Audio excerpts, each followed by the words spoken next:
is here, but we appreciate those who are here. Thank you for remaining steadfast. And to congratulate all of us, not just those who were declared, but all of us who participated in this very problematic, brutal, boisterous election. This was far from really what an election should be like. So anyone that participated at any level really deserves to be congratulated because of what we did go through. An election is a process. An election is not an event, as some people like to think of it as. It's a process. A process which begins with the time people express interest, people are able to go out and consult, that's allowable in our law books, campaigns, then eventually the election D-Day, then post-election, all of that is the election process. And if you see our election, it was marred by all manner of violence, the brutality, the killings, wherever we went, tear gas, beatings, including journalists, by the way, and everybody else who did suffer. That shows you the kind of election that we had. So some people think the election was on 15th of January. No, the election is an entire process. And when you're making an evaluation, it's important that you have in mind the entire process as it went. The involvement of the army, the military, as we have seen again and again in our elections, and especially in the past, the just concluded election, is problematic because this is not even allowable in law. Sometimes people say we need certain reforms, and yes, it's important, our country needs certain general reforms, not just about our election. But there are things which are already in our law books. The law disallows the military's participation in partisan politics. That's already in the law. But it's not implemented. You saw in the last election, senior military officers, UPDF officers, at functions, in boot camps and so on, campaigning for the NRM candidate and the NRM general, which is not allowable within the law. But these fellows continue to do it with impunity, as we kept seeing it. So how do you expect, how could one expect those senior military officers who are campaigning for the NRM, how could they be expected not to rig for the NRM? Not to do everything and anything possible to see that the NRM is declared? That's the situation that we are talking about. General Museveni gave himself 71% of the vote. And I'm very specific with my words. Gave himself 71% of this vote, having rigged immensely, as you did see. Everybody saw videos of ballot papers being critiqued in favor of just one candidate, the NRM candidate, the ballot stuffing, some of it being done by military officers. We saw that even being done for parliamentary candidates, NRM parliamentary candidates who were at the Tally Center, and you could see where the NRM candidate got 20, they add 5 at the left side to make it 520. Very ridiculous things that we did see happening. We saw the mess even after the election in many places like Masaka City. Some of these things are so odd and unbelievable, unprecedented. The things that have happened in this election. For the very first time, we saw that aspirants could be deleted from a voter's register. Unheard of. But this time around it happened. That somebody says, I don't want competition. So whoever is standing against me, let's delete them from the voters register so that they don't get to qualify to run. And this is somebody saying, I'm very popular. I've done amazing things for my people. If you're popular, why are you so scared of participating in a free and fair election? Anyhow, you go through all of that, people get declared, but the regime continues to fight. We saw the recent happenings in Masaka, which turned out to be a shame to our country's jurisprudence. How can a judicial officer disregard his own ruling? Because his ruling was, we are going for a recount. If we find even one ballot box tampered with, the recount will not happen. But they found not just one, but 2, 3, 4, 5, 6, and more ballot boxes. Some had broken seals, others were empty. Imagine people participated in voting at polling stations and so on, but here they are telling us, no, this box is empty. Where did the ballot papers and DR forms go? No one knows. Others had ballot papers just in favor of the NRM candidate. Ridiculous, ridiculous things. It is a shame that the judiciary is actually quiet about these things. I know every judicial officer has got independence to operate as they should, but where a judicial officer goes against his own ruling, I would expect the judiciary really to speak out by way of saying, no, this person is putting our name to shame, because the deterioration keeps happening and keeps happening fast. And somebody is out there rejoicing that they won under these ridiculous, ridiculous circumstances. Look, all dictators that we have had, their script is the same. The 71% that Mr. Museveni gave himself is really to try and bolster his confidence. He knows he does not have the love and favor of the people. We saw wherever we went in the campaigns, the people of Uganda embracing us like never before. Deep in Karamoja, deep in Western Uganda, in every part of the country that we went to, people were receiving the message of change and expressing solidarity with it. So he said, no, I've got to deal with this. How? Let me give myself 71%. We have heard the stories. In 2015, then Sudan President Omar Bashir gave himself 94.5% in an election which was also riddled with low voter turnout, just like ours. The script is always the same, by the way. So in that election of his, he gave himself 94.5%. Unheard of. But a couple of months down the road, the same people whom he said voted for him with 94.5% ousted him. The same people. So how can it happen that nearly 100% of your entire country loves you, but a few months down the road, they're the same people who are booting you out? It's because you did not get that figure realistically. And so Mr. Museveni, together with the people around him, they are deceiving themselves that no, we have got the love of the people. 71%. It's only a matter of time. And look, I know we are going through a difficult time. Some have called it a season of mourning. And it's okay to go through that season. But we need to remain steadfast as a people. We need to get ready. The turning point for this country is just around the corner. And the regime knows that. They know that they are in the evening of their time. They know. And that's why they're doing all manner of things. Because they know that their day of reckoning has come. It is with us. All examples that we have seen from elsewhere, they show that our country is just about to have its rebirth. That's why the regime is doing all manner of things. Because they know. So they are panicking. They know that the 71% is non-existent. It's not there. Nearly 400 polling stations. Mr. Museveni gave himself 100%, mostly in Western Uganda. 100%. That means in the last 5 years, none of those people has died. Everybody turned up to vote. Meanwhile, the whole country, the voter turnout was low. But these ones, 100% turned out to vote. And they all voted for one person. In other polling stations, numerous ones, he was getting more votes than the registered voters. How does that make sense? So they know they did not get the 71%. That's why in panic, they raided our president's home. Previously, they would go and lay siege on the outside. Now they went beyond that. Raided on the inside, vandalized property, and then assaulted our leader's wife. Very despicably, because they know they are guilty. They know they did not win this election fairly as they claim. And so in panic mode, they get to do all of these different things. That's why our leaders were abducted. Because if you have the support of the people to the tune of 71%, why go around abducting leaders? Dr. Lina Zedriga, Deputy President Northern, Mama Jolie, Jacqueline Tukamushaba, Deputy Western, John Mary Sebufu, he's part of our election management committee, Brian Muhumza, our coordinator and colleague, and a plethora of other people. Abducted. It is now 3 weeks. The state has not accounted for them. The things that they blame Idi Amin Dada for having done previously, they have done in even better fashion. Because these are leaders, these are not obscure people. But 3 weeks later, you have not produced them in any court of law, you have not accounted for them, and you are happy that you won. But how? If you did win, why all of these ridiculous things? We have all seen the childish rants.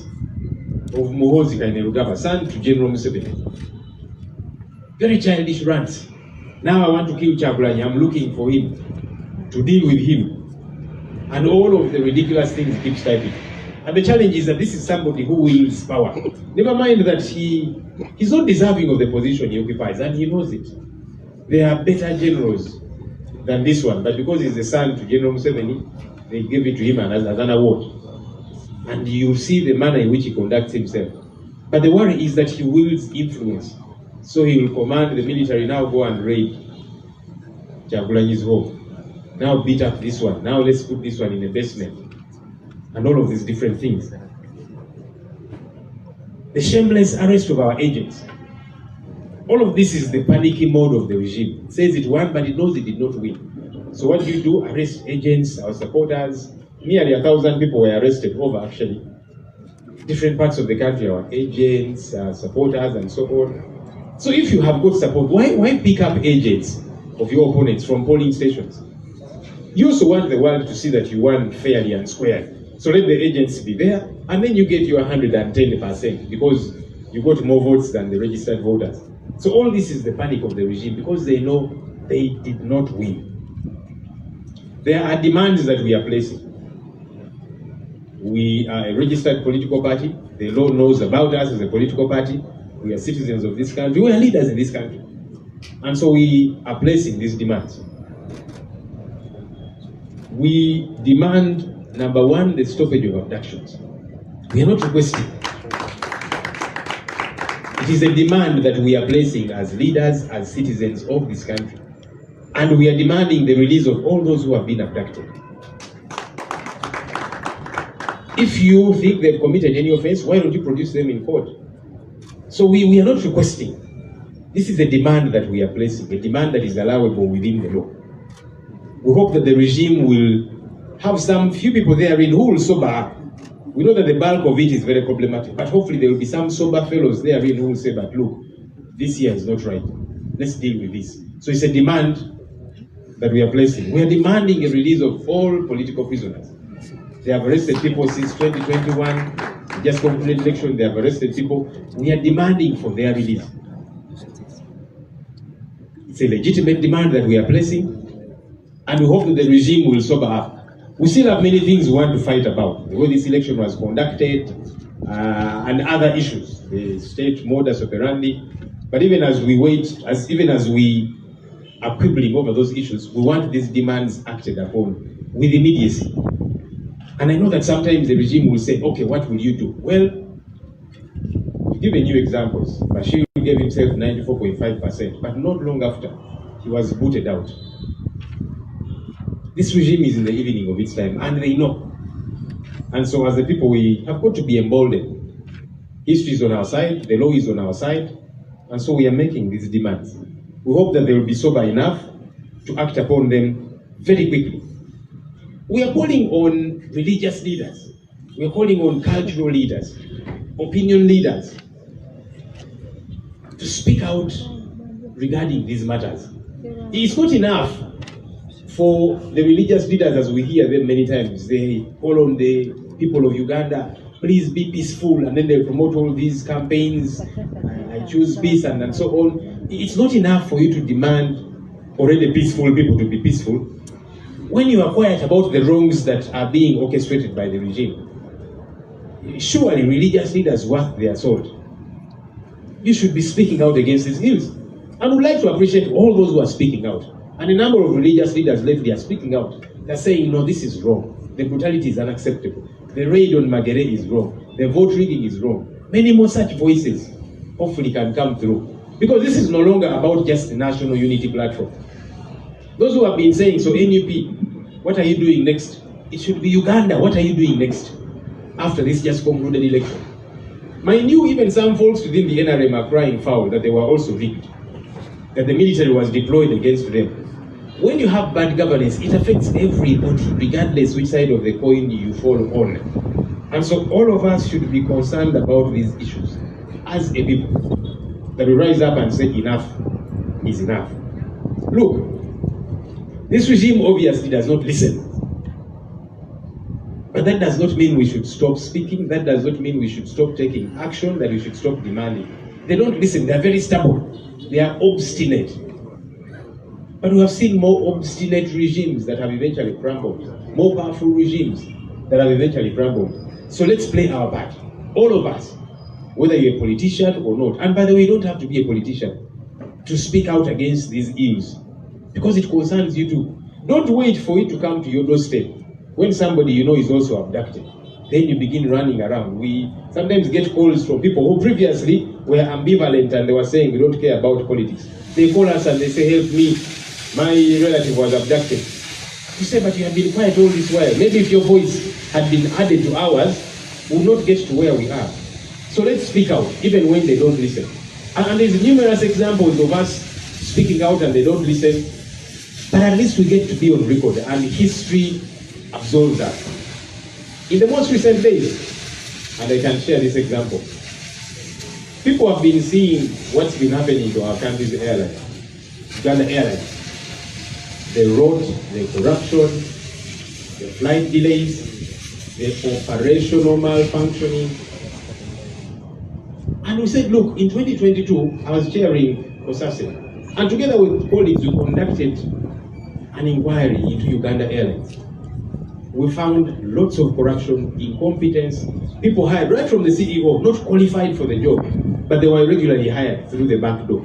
They get to occupy offices, they don't follow procurement regulations, they give contracts to their own companies and companies of their boyfriends, girlfriends, relatives, in-laws, outlaws. And that's how this company was being conducted. No wonder there were losses year in, year out. And we said, look, for this airline to function properly, let's fix the governance issues. Let this company be accountable because it is using taxpayers' money.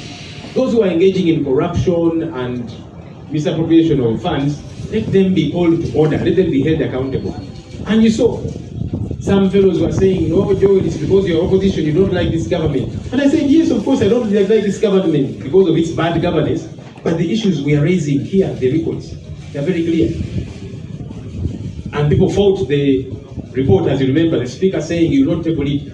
He said, but we have done the work. Why are you afraid of a report? What are you trying to hide?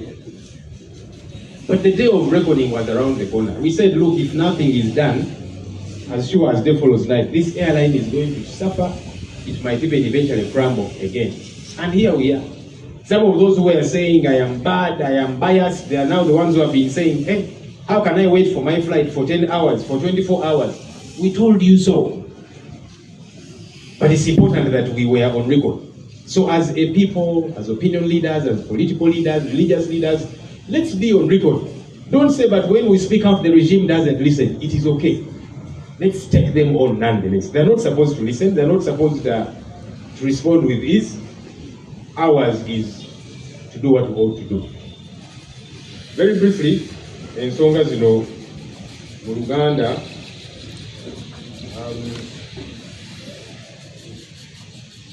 twebaza abakulembeze baffe abazze olunaku olwaleero. Abakulembeze bangi bali engulu bwa local government, gavumenti ez'ebitundu, era tukyagoberera obululu obwo. Tuyozaayoza buli eyeetaba mu kalulu kano, abaalangirirwa n'abataalangirirwa obuwanguzi bwabwe. Kubanga akalulu kano ke twakavaamu, omuntu yenna okukeetabamu n'atuuka paka gye kaggweera abeera muzira. N'oyo gwe batalangiridde, kubanga twayita mu bintu bingi nnyo nno ddala. Naye twebaza Katonda nti twabiyitamu ate tukyaliwo, ate nga tukyalemeddeko. Akalulu ebeera process, terubeera lunaku ng'abamu bwe balowooza nti ennaku z'omwezi 15 January akalulu k'olwo olunaku era bwe biggwa biba biwedde. Nedda, akalulu katandikira eri mu zi campaign era mwaziraba nga zijjudde emivuyo nga buli gye tulaga, ensambagere, emigo, amasasi, abantu baffe ne battibwa, bangi ne bafuna ebisago, bangi ne basibibwa. Ako konna kalulu. Paka lwe twalonda, olunaku lw'okulonda mwabiraba amashini tezikola, saa 6 bantu bannatandika kulonda ne beetamwa, abamu ne baddayo n'ewaka. Eventually eno bapaatiikamu obululu, batiikingiramu M7 ne bakuteekamu. Tugenze ku Zitali Center mwabiraba, wa NRM walina obululu 20 ne bongerako ennukuta 5 afuna obululu 5 mwabiraba byonna. akalulu kaffe bwe kati bwe kaali amagye okwetaba mu kalulu kaffe ng'eggwanga nga bwe twabiraba kikontana n'amateeka. Amateeka tegakikkiriza.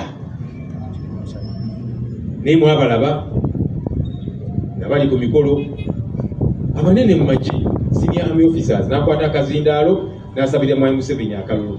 Kati omuntu oyo omusuubira otya obutakola ekisoboka kyonna okulaba nti Mwami Museveni bamulangirira oba kukabba oba kukuba abantu baffe ba agents baffe okubawamba okubajja ku zi polling station n'ebirala okulaba nti owa NRM alangirirwa.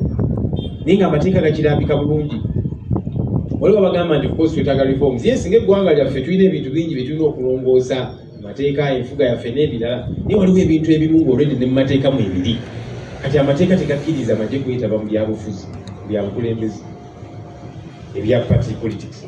Naye bakikola mu bumenyi bw'amateeka. Mwami Museveni yagenda ne yeewa ebitundu 7 ku buli 100 mu kalulu kano. Naye nga buli omu yabiraba. Polling stations ezikunukiriza okuwera ng'ebinambu ye yafuna 10%. Abalonzi baawo bonna tewali yafa mu bbanga lino lyonna myaka gino. Tewali yayosa, bonna bajja ne balonda ate bonna baalonda ye. Waliwo ne polling stations endala nga ye yasukkamu ne mu 10%. Kubanga obululu bwe yafuna bwe baamuwa nga businga n'abalonzi abali mu register ya polling station eyo. Kati bakitegeeza nti yasukka ne mu 10%. Kati ekyo kijja kitya? Omuneeyi wa 71% n'ajaganya mbu nawangudde. Kweri. Omanyi era twabiraba n'ababaka aba NRM bangi nga bababbira, bangi nga babongerako zifiga, bangi nga babongereramu obululu wali. Twali ku zitali sentanga lutalo oluli wali. Omuntu wafaze alina DR form yawangudde nga namba 2 wa NRM tafunye na bintu kimu kyakubiri owaffe kyafunye. Naye ng'obalaba balemerako balina okulangirira owaabwe. Naye bali eyo nti affe twawangula akalulu. Omar Bashir yali president wa Sudan mu 2015 yeewa ebitundu 9.5 ku buli 100, 94.5% nga bali mu kalulu. Era n'abantu abaalonda baali batono nga bwe kyabadde ewaffe, kubanga abantu baba batiisatiisa babalaga nti ne bwe munaalonda mutya tetujja kulangirira bye twagala. Naye yeewa 94.5%. Naye wayita emyezi mbale abantu bennyini bye yali agamba nti bamwagala nnyo bamuwadde 94.5% be baamusigotulula ne bamugoba. Kakati tuli Mwami Museveni ne banne batunuulira ebintu bino. Ojja kwewa 71%.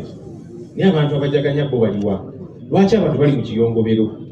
Abantu abo bennyini olina okubeegendereza kubanga si be baakulonda, wabeepaatiiseeko. So ffe kye tulina okukola kunywera, kulemerako. Eno gavumenti ekimanyi nti eri mu kaseera kayo ak'enkomerero. Tugula bakola emivuyo egya buli kika. Tunuulira ekyabadde e Masaka City. Kandidate waffe n'awangula bulungi. Bali ne bagenda mu kooti, omulamuzi naawe ensala ye n'agamba nti kale tugenda kukola recount, naye bwe tusanga akabokisi ne bwe kaba kamu nga kalina obuzibu bikomaawo.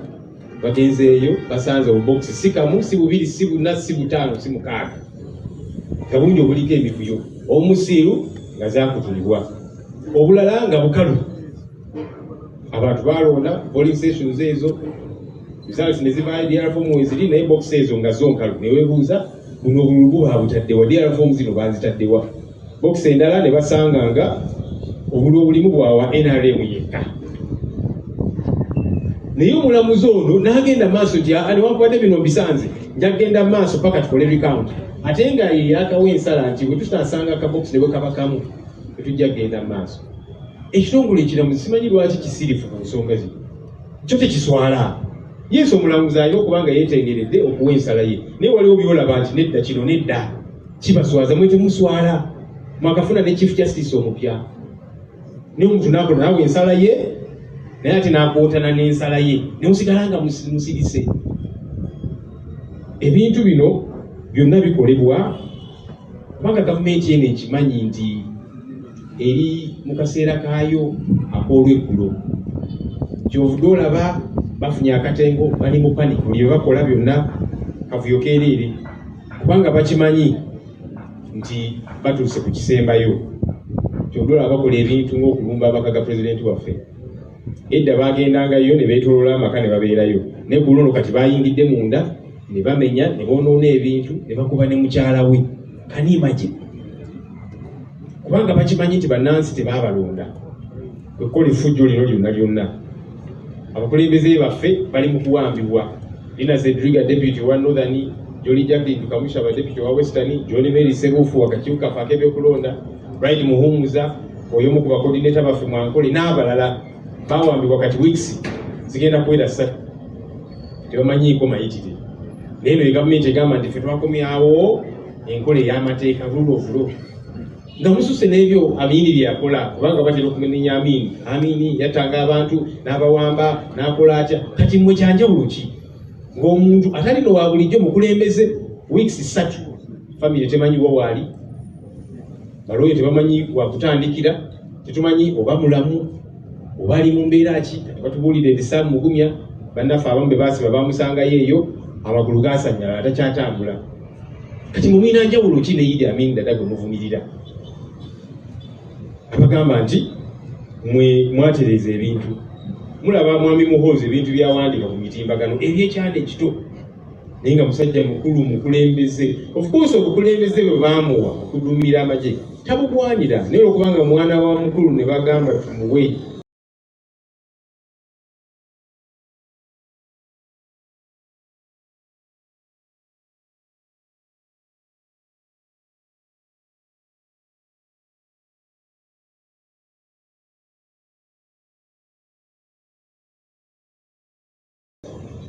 Ng'omuzadde bwagenda mu katale n'agulira omwana we ekyokuzanyisa, n'amugulira ekimotoka, n'amugulira ekimundu oba ki eby'abaana abato. Kati ono ye bino byonna babikola kubanga bakimanyi tebalina buganzi mu Bannayuganda. Abantu baffe bangi abawambiddwa ba agents, polling agents babasanga ku polling station. Bano bagamba nti bakitalo nnyo balina obuwagizi 71%, naye ogenze ba agent babanno obajje ku polling station. Oba obuwagizi obulina, lwaki toleka banno buli omu n'abeerawo n'owangula bulungi obuwagizi oba obulina, ne bakimanyi tebabulina. Twagala okudimandinga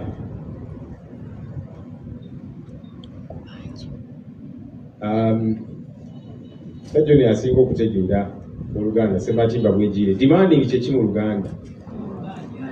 Kuba kubanja. Ate ekigambo ekirala ekiggumiza ennyo. Kale tujja kugenda n'ekyo. Abantu baffe bangi baawambibwa. Gavumenti eno tugigamba era tugibanja abantu baffe bano. Tetusaba, tetuli mu kwegayirira. Abantu baffe bano abaawambibwa bateebwe mu nnambiro. Bonna abazze bawambibwa. Ali n'okuwamba abantu kikome. Ensonga eyo tugyogerako ng'abakulembeze nga bannansi. Tetukyali mu kwegayirira nti bannange gavumenti tugisaba etuyambe ete abantu bano, tubanja abantu bano bateebwe mu nnambiro. Kuba tebalina musango, bwe muteebereza nti bazza omusango, lwaki temubatwala mu kkooti? Wiiki 3 mubatadde ebyo tumanyi wabo bali. Twagala abantu baffe tubabanja. Era tudimandinga tubanja okuteebwa okw'abawagizi baffe bonna abazze bawambibwa ne mu kalulu abazze bakwatibwa abamu bali e makooti bali mu makomera. Twagala abantu baffe bano bateebwe kuba tebalina musango. Mugamba mwawangudde, kati mwe mwawangudde lwaki ate mweyisa bwe muti mu ngeri y'obuswavu? Tulindiridde abantu baffe bano bateebwe. Tukyalina ennyombo nammwe nnyingi era nga tujja kuyomba kuba twagala eggwanga lyaffe literere, naye nga tetunagenda nawala nnyo. Abantu baffe bano tubeetaaga bateebwe. Tusaba abakulembeze baffe ab'ennono, bannaddiini, amaloboozi gammwe geeyongere okuvaayo ku nsonga zino. Tekimala tutera okulaba bannaddiini nga bavaayo bagamba bannayuganda bannayobeere ba mirembe, choose peace n'ebirala. Ekyo tekimala ng'osaba bannayuganda babeere ba mirembe ate ng'olwedde ba mirembe, naye nga toyogera ku bikyamu gavumenti yo byekola. nedda oba olimba. Twebaza of course abamu tubalaba ensangi zino boogera era tubeebaza bannaddiini abavaayo ne boogera ne bagamba nedda ekiwamba abantu kikyamu ekyokulumba amaka ga munno n'okuba mukyala we kikyamu n'ebirala tubeebaza nye n'abalala amaloboozi gaabwe geeyongere. Ensonga eno bannange si ya NUP just nga political party nedda yaffe ffenna ng'eggwanga kubanga eggwanga bwe litereera ffenna tuganyulwa. Eggwanga bwe biba nga teritambulira ku mateeka aba NUP si be bokka abajja ofuna obuzibu. Naawe wagira NRM enkya ojja kufuna obuzibu oba bajja kuwamba ng'obanyiizizza abantu bakubuuze waliwa nga bawamba abalala ng'osirise. So amaloboozi gaffe gonna gaveeyo. Yes, tukimanyi nti gavumenti eno tewulira ya mutwe munene njogera endala naye tusigale nga twogera tusigale nga tuli ku record ku nsonga zino kubanga tetwagala gye bujjeeyo abaana batubuuze nti bannabyabufuzi bannaddiini lwaki mwasirika ne mutakozesa yadde n'eddoboozi lyammwe nga Archbishop Janan Lumbu yakola. Talina gwe yakuba kikonde, talina gwe yakuba luyi, naye yayogera era tumujjukira katulina ne public holiday namba kubanga yayogera. Kakati naffe twogere tubeere ku record. Ebintu bingi kasita bibeera ku record enkya batwejjeereza jabawo ekyokulabirako kimunga amaliza. Ensangi zino muze mulaba bannansi bangi nga bemulugunya ku kitongole kyaffe ekyennyonyi Uganda Airlines. Tabagamba naye ekitongole kyaffe kino ekyennyonyi ennyonyi bwe zikeerewa emirimu bakola kati bengalye ssente bwe zibbibwa losses zifuuka losses n'ebirala bingi. Netubagamba naye twali ku record 2022 nali kulembera akakiiko ka Consensus ne bannange ne tunoonyereza netuzuula emivuyo mingi mu Uganda Airlines. Obubbi bwa ssente y'omuwoomusolo, emirimu bamala gakola, abantu emirimu bagifunira mu bumooli nga n'ebisaanyizo tebabirina ng'oviira ddalako nankulu wa kampuni eyo CEO emirimu bwe bajeewa bonga batondawo bu kampuni so procurement oli n'aleeta ka kampuni ke ne kaweebwa contract ez'enjawulo. Ebintu bino byonna ne tubiteeka ku record ne tugamba tutereeze abantu abasaanidde okufuna emirimu bagifune, abatagwanidde abatalina bisaanyizo bagobebwe, bano ababba ssente y'omuwoomusolo bakwatibwe. Naye abantu abamu ne bagamba gwe Ssenyonyi ebyo byogera kubanga twagala gavumenti. Yes, gavumenti eno sijagala kubanga etuliisa akakanja era obukulembeze tebutambuza bulungi. Naye ng'ovudde ku kya Ssenyonyi obutayagala gavumenti eno bye yali ayogerako byo si bituufu. Ne bagamba biibino records weeziri. N'abamu ne bagamba nti agwe just gavumenti eno lwakubanga ogiwakanya.